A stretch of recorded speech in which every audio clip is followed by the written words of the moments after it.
Hello, this is Palico Patch and welcome back to another episode of Sleepy Sunday Let's Play or something like that. I can't remember what I called it last time around. We're with the away team right now and well, we have been on a planet. We have explored that planet. It was very wet. Very wet. We didn't lose anyone. I think we managed to grab some sensor upgrades. And now we're about to run out of food. So without further ado, let's crack on. So the ship has run out of raw material for the food replicator. Unless a source of food is found, the crew will starve to death.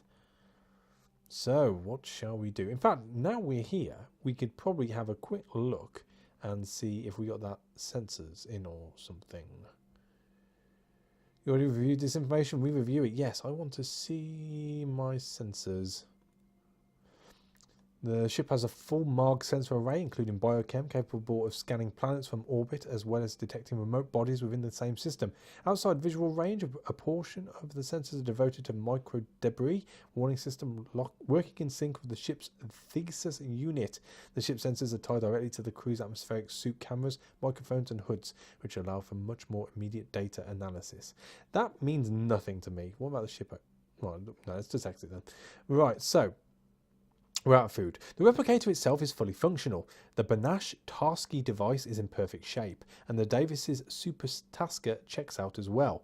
The replicator itself simply can't replicate and produce actual food without a source of carbon chains, and the hopper is completely empty. There is an ample supply of supplemental vitamins, but that won't keep the crew alive, just prevent scurvy while they starve. Hey, says Koryama, are you going to fix this food situation or what? I hate that girl. I hate that girl. Anyone have any helpful thoughts on the matter then? Let's speed this up. I know we've been in worse predicaments, says Kayleen Reza. Maybe we should just calm down and see if we can get our minds off of it. I agree. Let's push through. They're not starving right now. They're just, hungry. So that's fine. That's fine. We'll just crack on. So just push through and through. Humans can go a very long time without food as long as they have water. You feel you can ignore this issue for now, just not forever. I concur. So let's head over to this last planet in this little part of the system, and then we'll do a light jump into the next one. The other thing I like about this game, which will probably be on low, but it's blasting through my headphones right now. Oh, it's another blue planet. Is the music. I think the music is fantastic, but hey ho, here we go. Right, so this is a moon we're on now. It's 0 Celsius, so a little bit of snow maybe. Summary: if this location wasn't programmed into the ship's maps, it would not have been worth slowing down for. Sensors detect no signs of life, no obvious fuel sources, but even any obvious carbon-based material for the food replicator. It's a dead world. The precise target, however, seems to be the large moon in orbit around the planet. No more alive, but slightly more interesting. Well, what makes you interesting? We'll have to go and have a look. So as you can see, this time around, compared to last time, we're only looking at needing a leader and an engineer. Those are the two main places to go. Everyone's been upgraded. I don't know if that's a good thing or a bad thing. She's our leader. She's also annoying, so we'll take her. Where's my engineer? Arik, get in there. Then we shall take... We'll take Osmin and we'll take Keelan, simply because we haven't taken those guys out yet and these two have already been upgraded. So that's fine by me. Review ship information? No, it's not that interesting. We won't worry about seeing that again. So, fast forward. The crew clambers up into the top of the ship and prepares the shuttle for a lunar landing. Once a trajectory is plotted, the magnetic couplings are released and the shuttle gently eases loose from the main body of the ship in a process the crew have grimly referred to as decapitation. Doesn't hurt you a bit. And anyway, everything responsible for you is currently much lower on the body of the ship.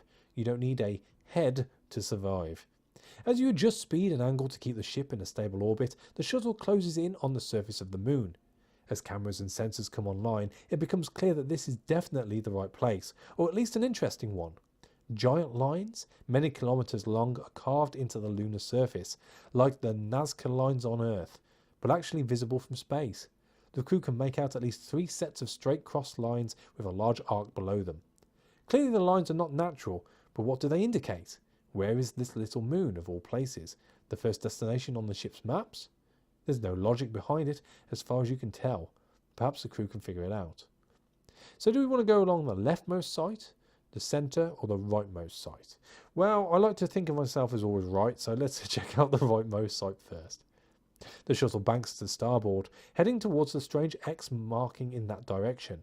Nothing remarkable is evident from the air, and the shuttle comes in for a gentle landing dead centre of the X, on what turns out to be somewhat rocky and uneven terrain. A faint haze of dust hangs in the air, but the ground is apparently relatively clear of the fine soil evident elsewhere. Once outside the shuttle, there's not much to see, and options for the away team seem limited. So we can take some rock samples or explore the area. Rock samples seem pretty boring. We're not really a scientific crew as such, we're just here to try and find a new home. So let's have a look around, see what there is. The centre of the X reveals nothing of interest, although it does become clear that one of the bars of the X, the one pointing towards the crew assumes is northwest, appears to be more clear of debris than the other, almost as if it were intended as some sort of road or runway. Time and erosion have somewhat erased the difference, so they look more or less the same from the air, but up close it's clear that this was done purposely. It's just not obvious what the purpose was, or who exactly did it. So we can explore using the shuttle or explore further on foot. So the one pointing northwest, if we're on the right of the centre site, that means we're on the east. So that's pointing to the centre, isn't it, really? So let's have a look around. Let's go a little bit further on foot and then we'll check out with the shuttle, I think. The crew wanders for a while, but nothing of immediate interest appears. The path does seem to clear up a bit more, and although there are some strange readings, it's nothing that appears to be of concern. This is unknown terrain. A lot of things are bound to appear strange. Yes, I don't really want to be wasting my time doing this. Let's go back and use the shuttle. The markings are many kilometres long. Following them on foot is kind of foolish, and the crew turns back. It won't be as easy to spot detail from above, but it will be safer. The crew gets back to the shuttle and does some observation from the air. There's not much to see beyond the markings already observed and the unremarkable plateau to the northwest. Considering all available data and what scant resources remain, it might be worth heading towards the unmarked northwest plateau. There may be nothing really visible there from the air, but if humans were here and the surface was this inhospitable, then there would very well could be something underground. Well, let's go and have a look at the unmarked site then. We didn't have the option before, so it must be of importance. A plateau rises up before the shuttle. Even from a distance, it's clear to the crew that there is something about the area that's unnatural. Not in a scary, spooky way, but in the sense that nature clearly did not make anything here. Or everything here. The sides of the plateau are a bit too steep and regular. Some hand had a part in shaping this terrain. The question is, was it human? There are no obvious structures atop the plateau, but readings indicate that there are several hollow spaces rather near the surface. It's likely that there's more here than meets the eye. There are two decent landing areas, dead centre or off to the north. The centre looks more convenient, but the northern edge looks a bit safer. Well, I'm all for safety, so let's go to the north edge. The shuttle lands near the northern face of the plateau, settling gently to the ground. That S looked like a G then. Settling gently to the ground. There is no sign of the pervasive dust found everywhere else on the moon, but the surface is clean and smooth, although not quite what one would call polished. The crew leaves the shuttle to look around, but finds no obvious way underground. Perhaps there might be a path elsewhere. Upon exiting the shuttle, Eric Pritz can't help but notice what looks like something metallic beneath the shuttle. It's extremely irritating to have to do it, but the shuttle is boarded and flown exactly 3 meters away, then powered down again. Sure enough, there's a metal hatch in the ground right where the shuttle had landed. Right, well, do we go to the plateau centre or check out the hatch? Now, I'm a big fan of Lost, so I know where hatches can take you and what it can entail. I don't know if I want to open up that hatch. I don't want to be seeing any lottery numbers, that's for sure. If I see any lottery numbers, that's it. We're leaving, straight away.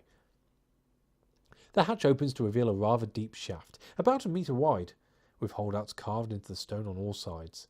The crew heads down, taking care to avoid a falling incident. Fortunately, the etchings in the stone are deep and practically unused, and are easy to grip. The bottom is quickly reached. The crew turns up the brightness on their helmet lights, revealing a relatively small chamber with stone carvings etched on all sides. In the centre is a statue. It is clearly that of a man. This chamber and everything within definitely came from humans. The away team is definitely on the right path. So do we want to investigate the wall carvings or look at the statue? I suppose it'd be good to check out the statue and see what the bloody hell that's all about. The statue depicts a curly-haired man, albeit an idealized version of one, some 4 meters tall, heavily muscled and quite traditionally handsome by 21st century Western European standards. Around his wrists are what appears to be metal cuffs, each bearing what appears to be a broken chain link. Pulled around his feet are long links of the same type of chain, and under his right foot is some sort of large crushed bird. Bizarrely, the statue's face is missing a mouth. Perhaps the carvers didn't have time to finish, or couldn't be bothered. Beneath the statue is written, I see a shade, a shape, 'tis he, arrayed, in the soft light which spread, like radiance from the cloud-surrounded moon. This seems familiar, says Cora Emma, some kind of poem or something. They rack their brain for a moment. So we can tell them it's Prometheus, or we can let them figure it out themselves. Well, Emma's on the right track. I think we should let her try and figure out for herself. If they struggle, we'll let them know. But we don't want to answer everything for them. So let them figure it out. Something with a P. Pythagoras. Polyphemus, says Cora Emma. Aha, it's Prometheus. And with the snapped chains, I bet it's Prometheus Unbound. Poem by Percy Bysshe Shelley. Fantastic, says Keelan Misa. But what does that tell us? Nothing. No one has any answers, but the crew agrees that someone is pushing their luck. Oh. Okay, I'm guessing they're not too happy with Keelan right now. That's politicians for you. The carvings depict what are clearly constellations of some sort, points of light of various sizes. Some of them connected by lines are definitely meant to indicate arrangements of stars, but the constellations are nothing that anyone is familiar with, and there's not enough information given to surmise what these stars, viewed from Earth, might have been. Weird, says Eric Pritz. Notice how each one of the stars, I think it's obvious these are stars, is connected to at least 3 others, so each dot has 3 lines coming off it. Great, says Keelan Risa, but what does that tell us? Nada. There are no answers, but the crew is getting tired of a certain someone's attitude. I agree. Keelan, stop it. Just stop it. It's time to get the crew back to the ship before someone murders someone else. Right, so this has ended prematurely because of Keelan's being a dick, basically. The away team carefully records everything, then gets back into the shuttle and leaves the moon's surface. No further conclusions are realised on the way back. Once the shuttle is recoupled and the ship has its head back, the crew uploads the rest of the data into the system and heads off to find food and prep for the next journey.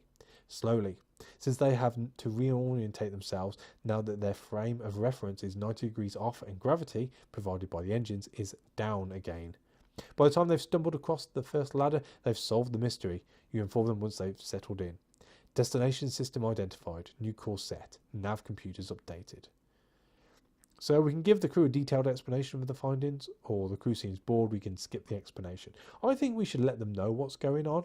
So let's do that. This is, as much of a democracy as it can be. The large carving is an abstract depiction of a human face. The arc is clearly a smile. The statue bears a quote, but the quote, like the statue's face, is incomplete. The actual quote from Percy Bysshe Shelley's poem. Should we start that again? The actual quote from Percy Bysshe Shelley's poem, Prometheus Unbound, is as follows. I see a shade, a shape, 'tis he, arrayed, in the soft light of his own smiles which spread, like radiance from the cloud-surrounded moon. The missing words from the poem are from Act 2, Scene 1, line 121. Note the rest of the quote, a shade, a shape, like radiance from the cloud-surrounded moon. That is where the carvings come in. Each star a point with 3 lines. Cartesian coordinates, x, y, and z. X equals 2, y equals 1, z equals 1, 2, 1. Those are our directions. A shape radiating out from the centre of the cloud-surrounded moon. This moon. Now we shall pause for effect. Well, clearly someone had a lot of time on their hands, says Keelan Misa. Or is this just showing off how clever they are? But okay, fine. So what about the big face carving? The phrase of his own smiles indicates we must look for a smile, and since neither the statue nor the quote contain one, we must look elsewhere, and therefore the large smile carving provides us the final number we need. That smile is also an arc, which can be measured in arc seconds. Another measure which relates to an arc is a parsec, which you may or may not know, depending on your particular realm of knowledge, is how far a distant object needs to be at to have a parallax of 1 arc second. Clearly then. Yes, clearly, says Cara Emma, a voice dripping with sarcasm. Or perhaps not so clearly. We are meant to translate the length of the arc in arc seconds to a number of parsecs, which along with our x, y, z coordinates gives us not only direction but distance in light years. There are some extra details involving time and other such trivia, but the crew is definitely getting bored, so you keep these to yourself so they can get ready for a cryo. They don't really care where you're going, as they have lost all sense of where they were coming from. The ship passed Barnard's star within the first 1% of the total distance you've already come so far. I've already set a course. I will spare you the details, but it's heading towards what you maybe recognise as Andromeda. We will make the jump shortly. Unfortunately, it will not take us nearly as long to reach as predecessor ships took. And we were supposed to figure all that out? Asks Keelan Visa. Yes and no. A human was meant to recognise the human touch in the message, the statue, the face, the carvings. An AI was meant to analyse the data based on those observations. This message was meant only for us, this ship or another like it, human and AI together. Whoever left this encoded message believed that only together could we have solved the problem. What you leave unsaid is that this was probably true for an AI as it was known to humans aboard the predecessor ships. You, of course, are far more capable of interpreting the evaluating things. You, of course, are far more capable of interpreting and evaluating things like emotion and creativity. But there's no need to point that out to the humans, since it would only make them feel sad and uncomfortable. Case in point, see how well you predicted that emotional response? You'd pat yourself on the back, if you had one. So we managed to save all our crew. Again, no fuel, no food. So just filler, no killer really, or filler, no killer. Hey ho though, we get to jump to the next area. Boom! And there's only the one place in this one, so we better crack on. And now I'm just going to keep still for a second, because I did say at the end of the last episode, we seem to have run out of food very quickly. Yes, it is real time, I've just noticed. So let's move. Gottlieb 20. This is Super Terran. Surface temperature is an error. There's virtually only 1% oxygen. And habitability is error as well. That's not good. Sensors are not getting a good reading on this planet, and there's nowhere to land a shuttle anyway, so it's impossible to send the crew down. You detach a shuttle for a quick excursion to scoop up some raw materials. Okie dokie. There are 2 spots where it seems like you might have a good chance at harvesting fuel. You only have time for one of them, however, and in either case it's going to be a very quick pass. So do we want to go to the hotspot in the troposphere or the South Polar region in the troposphere? Well, one would presume if we're looking for fuel, then it would be something which would be of maybe a gaseous substance or maybe liquid. So going to the polar region is probably not the best because you've got more chance of having a solid. So let's go for the hotspot. Back on the ship, Michael Rennick volunteers to remote pilot the shuttle. They do so with a deft hand and precise movements and are most imperceptible. By flying with the airlock open, the shuttle scoops up a sample of hopefully useful gas, then heads quickly back to the ship. By the time it docks, the onboard drones have compressed the gas into a usable form. Awesome. And we've lost no one, which is even better. Boom. And that is just done in this section. I'm going to carry on. We've run out of fuel again. Not fuel, food. That's okay. This pretty much is what went on last time. So we'll just tell them, once they've said all this, that we won't worry about it. And they'll just, carry on having their nutrients and everyone will be a lot happier for it. At least that's what I like to think. They're probably all going to starve to death. Oh, we've got 2 on this one. Oh, okay, well, let's hit the one nearest us first. Orwell 64. 21 degrees Celsius. Practically lovely. That's t-shirt weather for me and you. 22% oxygen. That's a lot better than it was. Habitability is 99.99%. This could be it. This could be a very short let's play. The planet below is warm, oxygen rich and seismically stable. It has plenty of water beneath a relatively rocky surface. Gravity on par with that on Earth and a stable orbit. In all respects it looks like a good candidate for a new home for humanity, which is why it was the destination of one of the predecessor ships and was in your system. But if all that is true, then why is it the only sign of habitation a single satellite repeating the same warning message over and over? Ironically, the only way to find out is to ignore the warning and send the crew down. Oh dear. Oh dear. And we need a medic this time around. That can't be good. We're going to take Cora, definitely. Our surgeon needs to go. The soldier's definitely going. Who else are we going to send? I'm going to send Osmin as well, I think. Simply because he's strong and cautious, and I think that's what we need. The other two, we'll hold on to them. We'll see how we go. So, you debate whether or not to tell the crew. The warning is vague. Technically, it's not even a clear warning, just 00000 repeated over and over in binary. That could mean many different things. It could mean there's something down there that's dangerous, or it could be a warning to anything dangerous to stay away. And if it's the latter, it could be a bluff. You detect no weapons systems, nor indeed anything artificial at all, beyond the satellite. In the end, however, you decide to let the crew know about the message. You also remind them that raw fuel and food supplies are not unlimited, and it may be worth a visit regardless, just to stock up on whatever you can. The crew agrees that it's worth the risk, especially since the risk is so vague. The shuttle decouples the ship a few minutes later, and within an hour it's on the ground. The landing area, selected somewhat arbitrarily, I think that's the right word, as there are no distinguishing features to target, remains as unnoteworthy as it was from the air, and the crew fans out a bit to look for anything that might prove more interesting. The surface is remarkably smooth, not flat, but without an obvious craters or peaks to explore. It takes the better part of an hour before Cora Emma finds anything at all, and even then the hole in the ground appears to be little more than that, just a hole, about 2 meters in diameter, entering a low rise at about a 10% grade. Sensors seem to indicate that the tunnel is probably artificial, you tell the crew. It remains remarkably consistent for a very long way down. On the bright side, it's probably safe and it will be an easy journey. On the other hand, that means theoretically someone or something made it, so maybe it was only designed to look safe. Plus, walking back up will be a little harder than going down. Do we really have a choice, asks Cora Emma. We can either not answer or say no, not really. Are we going to be a dictatorship here?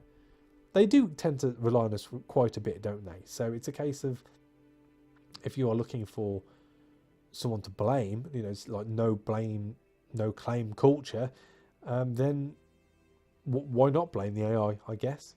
It was his fault, he told us to do it, so yeah, let's do it. No, not really. No, you say, unless you want to just head back up to the ship and risk running out of food, but the crew isn't really listening, already focused on moving underground. As you suspected, the additional readings from the crew's suit sensors confirm that the tunnel is likely artificial, at least in the sense that it was created in part by some intelligent being. The sides are smooth and even, and the diameter almost perfectly consistent, and the grade steady. Something definitely bored this tunnel, though whether it was a machine or a man, or some other animal, there's no way to know, at least not yet. The tunnel literally snakes downwards in a barely perceptible but steady coil, such that after about a 20-minute walk, the crew is almost directly below where they entered from the surface. Perhaps not coincidentally, this is right about where the tunnel begins to branch out. The first intersection the crew comes to, they ignore, but after the second and third, they pause to take stock of the situation. Cora Emma suggests that it might be best to just continue following the main tunnel. If there's no navigational assistance from our suits and sensors, I'd say to backtrack and stick to every right fork, but since that's not an issue, the main corridor seems the safest bet, unless we see something of interest. Unfortunately, this plan only proves valid for another 10 minutes or so, at which point the corridor comes to a definitive end. 2 corridors snake off in different directions, but almost as if designed to be intentionally confusing. Neither one of them could be said to be the straight ahead option. One corridor heads towards the left and slopes down, one slopes down towards the right. Well, as I've said before, I'm always right. The right corridor narrows a bit, almost to the point where the crew considers abandoning it completely. However, just after its narrowest point, it opens back up again and straightens out. It almost seems like something burrowing from below met up at some point with something coming down from above, and then they never bothered fixing the seam completely. Even inside the atmospheric suits, the air becomes more stifling down here. The filters can't quite keep out the odour, which the crew finds at once displeasing and intriguing. Like someone is barbecuing with spoiled meat, suggests Michael Rennick. As they descend, apparently the strange odour of cooked meat only grows stronger, and the crew, not having tasted anything of the sort in quite some time, seems to pick up speed a bit, despite not being sure what it is they're smelling. After a few minutes of walking, a second tunnel joins this from above. Fortunately, it's distinct enough that navigating back up won't be too much of an issue. If nothing else, the crew should be able to find their way out just by moving away from the odour, which is becoming overpowering. I'd really expect to see some sort of insect life by now, says Cora Emma. This smell, it's just overpowering, like there's a giant pile of rotting meat somewhere just around the corner, or all around us, or like we're inside some giant creature's intestinal tract or something. The likelihood of this latter being true is small. The tunnels are not only smooth but bone dry. If the crew was inside something living, by any definition of life you are aware of, there would have to be at least some sign of moisture present. These corridors do not resemble intestines other than in that they are relatively twisty. Well, let's keep on moving, at least a bit longer. According to the maps of the terrain and sensors reading from the crew, there's just over a kilometre below the surface, although you'd suspect that they felt it as much further due to the way the tunnels loop over and over again, horizontally. They've probably travelled at least 4 or 5 kilometres, yet don't seem as tired as you'd expect. They seem to almost have gained in strength and vigour. And then suddenly, the corridor comes to a distinct end, opening up into an immense chamber. The ceiling is only about twice human height, but the sides of the room are so far out as to be imperceptible, even considering the quality of the crew's helmet lamps. It could easily stretch for tens of kilometres or farther. There's no way to be sure and no way you'd ask the crew to verify. Besides, they have other things to look at. In stark contrast to the barren, dry tunnels they've been walking, the chamber is filled with moisture. Water, at least you hope it's water, drips from the ceiling into puddles on the floor, and the walls nearby are riddled with rivulets of moisture that briefly turn into a minor cascade as the crew passes by. But this is not what draws the crew's attention. Rather, it is the bulbous masses filling the centre of the chamber, seemingly everywhere but for a metre-wide area around the perimeter of the cavern. There's no word for them but what they clearly are. Eggs. Sickly off-white in colour, each approximately twice as large as a human head, and too opaque to see through. The crew begins to make gagging sounds. Oh dear. This does not sound good. This sounds almost alien-esque. Almost alien-esque. Is there a problem? Oh, that smell, says Cora Emma. With a disturbing retching noise, Cora Emma becomes quite ill. Fortunately, they remember to use the funnel built into their helmet for just such an occasion. That bad, is it, you ask?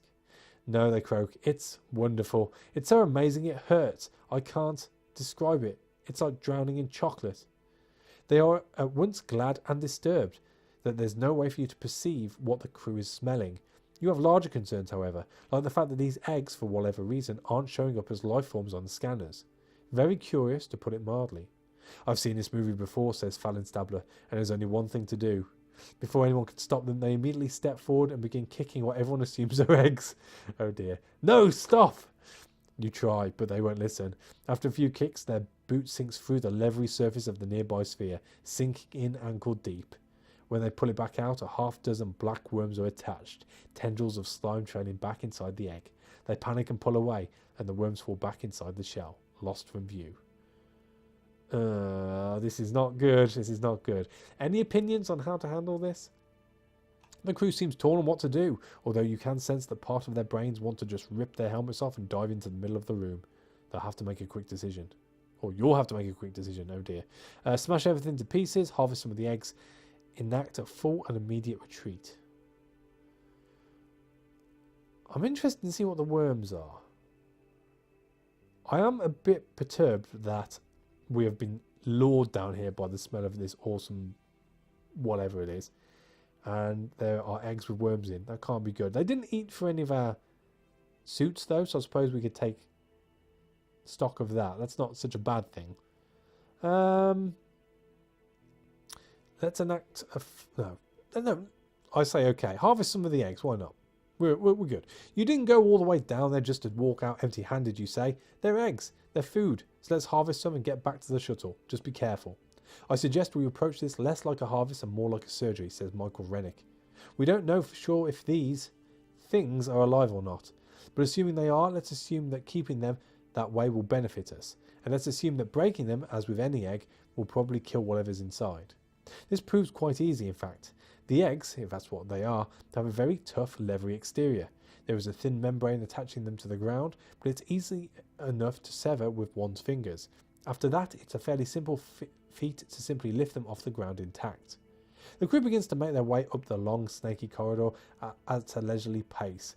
It takes several hours, and they are cranky and complaining about muscle aches by the time they emerge on the surface. But ignore the griping. Once they're back on the ship and prepped for a system jump, the cryo process will get rid of any permanent injuries, of which there are probably none anyway. The humans like to complain. Almost out there, guys. Once they're safely back on the ship, you leave the crew to decompress and de-stress while you look over the data gathered via the sensor readings. The satellite's odd behaviour remains unchanged and appears to be of no threat, so you completely ignore that. If it was intended to signal something, it would take years for the message to be received. There's nothing sentient in this system except you and the crew. You do a deeper chemical analysis of the contents of the egg. The shell itself is unremarkable, tough protein, similar to what you'd find in a lizard egg or some sort of insect, as opposed to a harder shell bird egg. What's inside, though, is much more interesting. You ask Michael Rennick for their opinion, and they pore over the data for a while before conferring with you on a private channel. What are your conclusions, Michael? These things in the egg, like worms, but they're not worms at all, they say. They're tentacles, or appendages of some sort, torn loose from the main body. Hard to be sure since it's all disintegrating before my eyes, but it's very squid-like. The inky mucus, the structure. Notice anything else, you ask? Yes, they say. These DNA results. Does this mean what I think it means? Is this human? I think so, you say. I don't know what it means, though. Hemocyanin and hemoglobin are both present. Maybe. You decide not to share all your findings with the crew, however, in part because you're not sure what the findings suggest, but also because you fear it might scare the crew unreasonably and unnecessarily.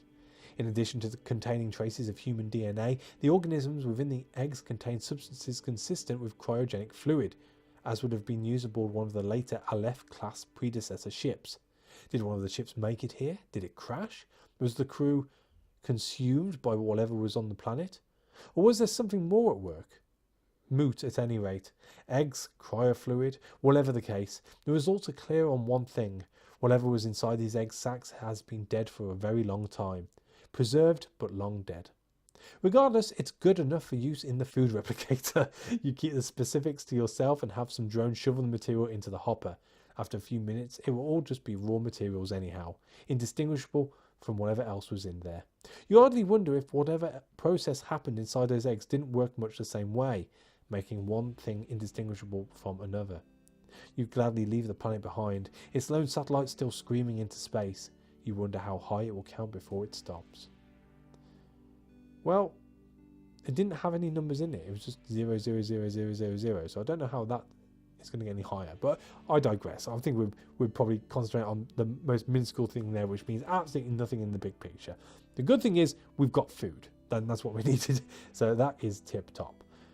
Right, let's make our way over to this planet over here, now that food is abundant, although fuel isn't doing the best. I'm running very low now, very low. Oh, that looks very earthy. And with that note, I shall leave it here. The reason I've decided to do it here and not end at the last place is because I don't want to be wasting any food or fuel. On this screen, I think it's paused, so we can pick it up from here on the next episode. So thank you for watching. As always, a like is appreciated, and I will catch you on the next one. Take it easy.